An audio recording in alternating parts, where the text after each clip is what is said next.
Let me ask you something. Why do you avoid the hard things?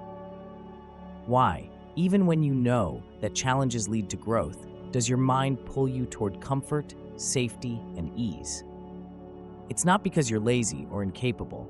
It's because your brain is designed to protect you from discomfort. But here's the truth. The life you want, the growth you need, and the purpose you're searching for live on the other side of those hard things. And today, I want to show you how to get there using the Lotus Method, a spiritual approach to rewiring your mind and transforming your life. The lotus flower is one of the most revered symbols in spiritual traditions worldwide. It begins in the mud, dirty, heavy, suffocating. But it doesn't stay there. The mud becomes its foundation, and through it, the lotus grows, rising upward toward the light, where it blooms in unimaginable beauty. This is the story of growth, transformation, and purpose. Your challenges, the hard things you avoid, are the mud. Without them, you cannot bloom. Step 1 is this: accept the mud. You cannot transform what you refuse to face. The mud represents discomfort, the struggle, the fear, the resistance you feel when you're asked to do something hard. Most people waste their energy fighting it, wishing it away, but resistance keeps you stuck. Acceptance frees you. Carl Jung, the father of analytical psychology, once said, "What you resist persists." The more you fight the mud, the deeper you sink into it. But when you accept it, you create space to move through it. Acceptance doesn't mean giving up. It means shifting your perspective. Instead of seeing hard things as obstacles, see them as opportunities. Every challenge is a chance to rise, to grow stronger, and to discover parts of yourself you never knew existed. Rumi, the Sufi poet, said, "Don't be satisfied with stories, how things have gone with others. Unfold your own myth."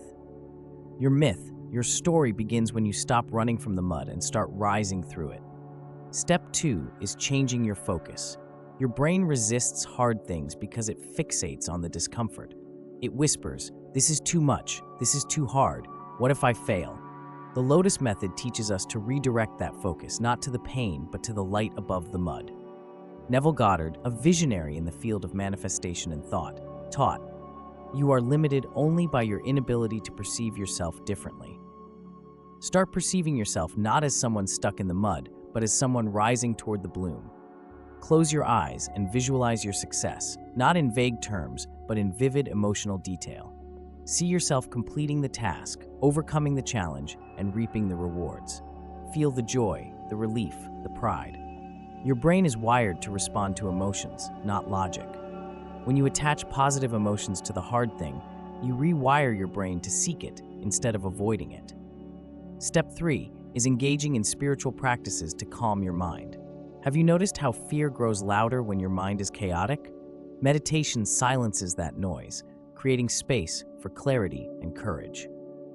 Prayer connects you to something greater than yourself, reminding you that you're not alone in your struggles. Nature, with its stillness and wisdom, teaches you patience and resilience.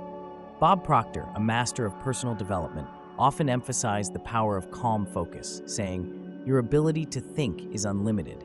It's your calmness that unlocks its potential." When you meditate, pray, or spend time in nature, you're not escaping the mud, you're gathering the strength to rise through it. The lotus doesn't rush, it moves steadily, trusting the process. You too must trust that every small effort brings you closer to the light. Step 4 is taking deliberate, consistent action. Growth doesn't happen all at once, it happens in increments. Your brain loves progress, even if it's small. Break the hard thing into smaller steps. Celebrate each one as a victory. Every action, no matter how small, sends a message to your brain. I can do this. Over time, these messages create momentum. This is the Lotus Method in action. Small, steady movements upward until you bloom. James Clear, in his work on habits and growth, said, "You do not rise to the level of your goals, you fall to the level of your systems." The system here is consistency. It's not about giant leaps, it's about showing up every day, even when it's hard. Especially when it's hard. Finally, step 5 is this: find meaning in the mud. This is the heart of the Lotus Method. The mud isn't your enemy, it's your teacher. The struggle, the discomfort, the resistance, they're shaping you, refining you, and preparing you to bloom. Rumi reminds us, the wound is the place where the light enters you. Your challenges are not punishments, They are pathways to transformation. Instead of asking, "Why is this so hard?" ask, "What is this teaching me?" Every hard thing you face is an opportunity to learn, grow, and expand. When you approach your challenges with gratitude instead of dread, you unlock the spiritual power within them. You stop seeing them as barriers and start seeing them as blessings. Here's the truth. The divine didn't place you in this life to crawl through it, avoiding every challenge and seeking comfort. You were placed here to rise, to grow, to bloom. The Lotus Method isn't just about doing hard things. It's about becoming the person who thrives because of them. So let me leave you with this. You are not stuck in the mud. You are rising through it. The question isn't whether you can do hard things. You can. The question is, will you choose to? Will you accept the mud, focus on the light, calm your mind, take action, and find meaning in the struggle? The lotus does not bloom overnight, but it blooms because it never stops reaching for the light. You are no different. The mud may surround you, but the bloom is already within you.